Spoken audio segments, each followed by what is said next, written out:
Yung araw, dugyutin lang ako. Lahat ng mga sinusuot ko pag nag-audition ako, hinihiram ko lang sa barkada ko.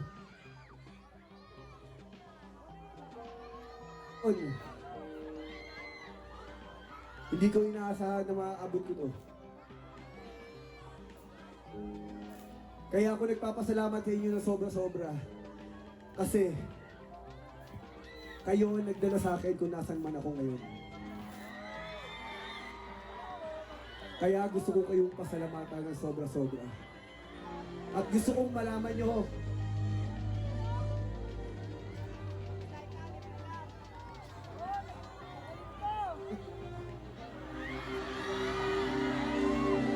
mahal na mahal ko ang lahat ng mga tao tumulong sa akin. Ang lahat ng mga taong nagtiyaga, nagtiis para maihatid ako kung nasan man ako ngayon. Gusto kong pasalamat, pamilya ko, lalong-lalo na ang lola ko. Lahat, thank you. I love you so much.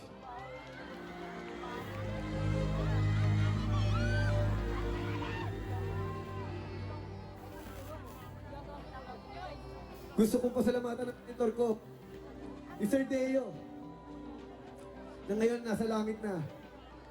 Siya ang dahilan kung ba't nandito ako ngayon. Sir D, thank you so much. I love you.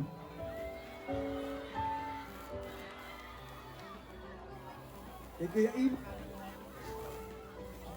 kay Direk Dante, kay Tito Ed, sa manager ko, kay Mother Bibo Coleda, na sobra-sobra pagtitiis talaga ginawa sa akin. Inulma na talaga ako. Sa pamilya ko, thank you so much sa nanay at tatay ko, sa mga kapatid ko.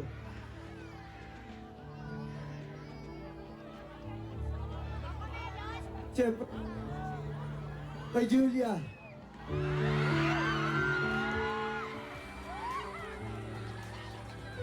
Hindi nandyan para lang ako gabayan. Nakasuporta sa likod ko kahit anong ginagawa ko. Nagtitiis. Ang number 1 ang tagahanga ko. At sa lahat ng aking mga kasamahan sa produksyon, sa lahat ng bumubuo ng Batang Quiapo, ng probinsyano, sa ABS-CBN, kala Tita Cory, kala Sir Carlo, kala Sir Mark, sa lahat ng mga boss ko, kala Kuya Rondel, kala Miss Kylie, sa lahat ng mga tao tumulong sa akin. Maraming salamat. At gusto kong samantala yung pagkakataon ito, salamatan din ang aking mga kasamahan sa Coco Plus. Kuya Maki, thank you so much. Isang genius, napakapatay na tao. Sir Norman, sa lahat ng bumubuo ng Coco Plus, thank you so much. Dahil napakaganda ng naisin natin i-andog sa mga tao na mabigyan sila ng hanap buhay. Na makatulong tayo sa mga Pilipino. Thank you dahil binigyan ko ako ng oportunidad na mapasama sa inyo, na makatulong sa inyo at makatulong sa mga tao. Maraming salamat po sa lahat. Sa lahat Pilipino, lahat ng mga nagmamahal sa akin mula noon hanggang ngayon, kayo ang nagdala sa akin dito. Thank you so much. Sa lahat ng aking mga kaibigan na tumutulong sa akin. Kay Prati, Direk Prats, thank you. Kay Ate Mickey, kay Kuya Art, hindi kong kasama. At lahat ng mga tao, sa aking mga makeup artist, kay Star, kay Mami Jo, thank you so much. At sa mga tao pang nakalimutan ko, thank you so much and I love you. I love you. Oh! Wow! Grabe! Alam mo ba, mga kabita, honestly, walang script to. Bago pumasok si Coco dito, sabi niya sa akin, Paps, maiksi lang to. Pero wala eh. Ito na yung kumbaga lumalabas sa puso niya. Paps, congratulations. Congratulations dahil ito na. Parang concert mo na to, pangarap na natin to, diba? Alam nyo! Gawin namin pinagsamahan. Nangangarap kami, harap kami. Alam nyo, Kaming dalawa. Ngayon, sobra kaming proud sa isa't isa. Ako, naging direct ako, nang hindi inaasahan. Sabi ko sa kanya gano'n, alam mo pa, nakakatawa no. Natupad natin ang ating mga pangarap.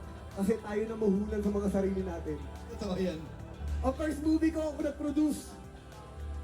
Kasi, sino ba naman magtitiwala sa akin? Di naman ako nag-aral. Di nga ako marunong mag-English. Sabi ni Prati, Paps, ako din. Totoo yan. Ako rin nag-produce ng unang concert ko. Para maniwala sila sa atin. Dahil walang magtitiwala sa amin kung hindi namin susugalan ng aming mga sarili at magkakaroon kami ng lakas ng loob. Alam nyo, napakarami namin pinagdaanan, napakarami naming laban na pinagdaanan, mga pagsubok. Hindi kami basta-basta pinagkatiwalaan pero pinanindigan namin. Sobra akong proud sa kaibigan ko kasi sa lalaki ng mga concert na mga hinahawakan niya, sa matagumpay ng mga concert na mga pinanalo niya sa buhay niya, hindi namin nakalain na mararating namin to. Pangarap lang namin to. Alam nyo, sabi namin, nung binubuo namin to, paramdam natin sa tao, yung pagpapasalamat natin. Bigyan natin sila ng isang magandang okasyon. Paligayain natin sila. Paramdam natin na parang concert ang gagawin natin. Hindi basta-basta launch lang. Talaga sinagad namin to, pinag-aralan namin to, at ginugulan namin ang oras kaara. Maparamdam namin kung gaano namin kayo kamahal. Yes. At gusto ko rin i-take na itong opportunity na to po. Kaya rin ako nag-direct sa teleserye dahil sa kanya. Wala rin akong experience kagaya niya. At alam mo sinabi niya sa akin, Paps, sa akin ka, ikaw mag-direct ng probinsyano. Yun ang pinaka nakakapagod na nangyari sa buhay ko. Pero yun ang pinaka-fulfilling na nangyari din sa buhay ko. Dahil wala rin naman maniniwala sa akin kung hindi ikaw, Paps. Maraming salamat. Kaya lahat ng ginagawa natin, natutunan ko sa iyan eh. Alam niyo ba paano magtrabaho to? Sobra-sobra to. Kaya wala kaming script. Kasi iniingi niya at tinitignan niya kung ano ang pulso ng masa. Dahil gusto niya pa nagkukwento siya, yung nakaka-relate at para sa inyo. Kaya ngayong concert, ganun din ang ginagawa ko. Lagi kong hinahanapan ng puso, lagi kong hinahanapan ng kung ano ba ang mararamdaman ng mga manonood. Kaya ngayon, sabi ko sa kanya, pinag-direct niya ako sa concert niya. Eto, sabi ko, sige Paps, bibigay ko sa iyo yan. At meron siyang isang pangarap. Meron siyang isang pangarap na hihilingin ko ang tulong ninyong lahat. Dahil sabi niya, ano kaya pakiramdam nung nanood siya ng concert ni Moira? Grabe no, yung nagpe-perform ka, tas ikaw lang. Tapos, puro ilaw lang ng cellphone yung nakikita mo. Ano kaya pakiramdam nun? Sabi ko, Paps, dito sa Inares, mangyayari yon. Kaya mga kabida, iparamdam natin sa kanya. Dahil nung birthday niya, regalo natin sa kanya. Itaas natin ang ating mga cellphone. Lahat. Lahat. Itaas. Dahil baka mamigay pa siya ng iPhone. Itaas nyo ang inyong mga cellphone. At ako na mag-cue nito. Umupo ka dito. Concert mo to. Nakakaya na ito, pasensya na kayo. Hindi kami marunong kumanta pero para mapaligaya kayo, gagawin namin ang lahat. Okay. So, ito na. I-introduce ko na ang kaibigan ko. Mga kabida, huwag niyong ibababayan hanggang hindi tapos ang kanta. Okay ba yan? Okay. Play music. I love you!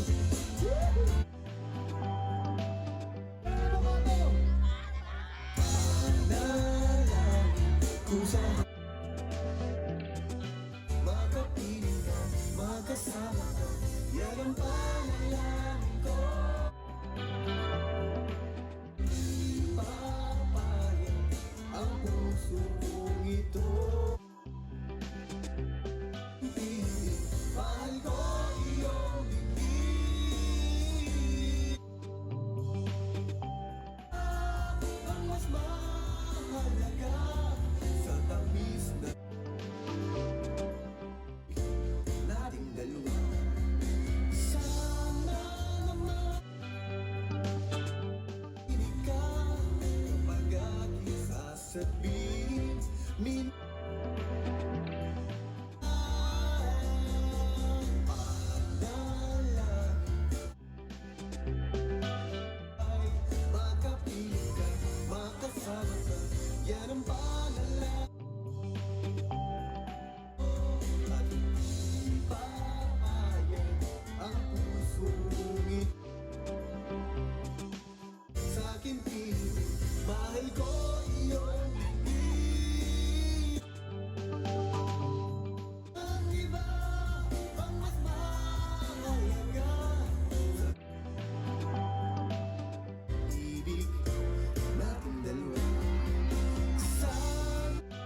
sabihin, minamahal kita.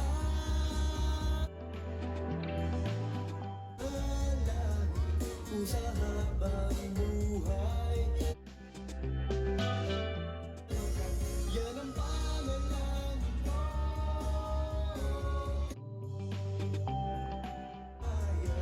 Ang pusong ito, mawala ka. Iyong bibig, kung sa habang buhay.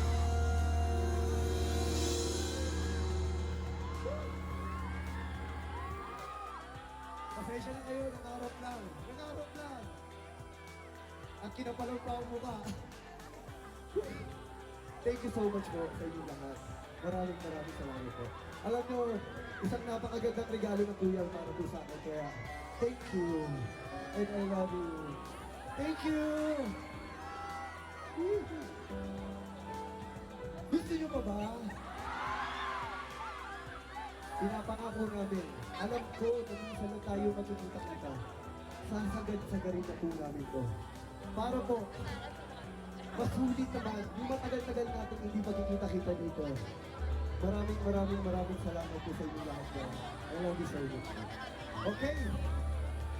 Ang susunod ko pong awitin ay para sa inyong lahat. I love you. I love you! I love you! Mahal ko kayo. I love you. I love you. Unang kita pa lang sa'yo. Love you. Sa ngiti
Grabe. Kinakabahan po ako bago umakyat dito kasi sabi ko, naku, napakagaling naman ni Goho. Ang dami pa surprise! Hindi. Hindi, first of all, mga kabida, gusto ko lang i-take tong opportunity na to para i-congrats ka. Congratulations! Ito na ang bago mong baby bida. Congratulations sa'yo. Gusto ko lang sabihin sa harapan ng lahat na proud ako sa'yo. Ito, another blessing. Nandito lang kami to support you. At syempre, hindi lang ikaw, hindi sa buong team din ng Coco Plus. Congratulations po sa inyo. Pero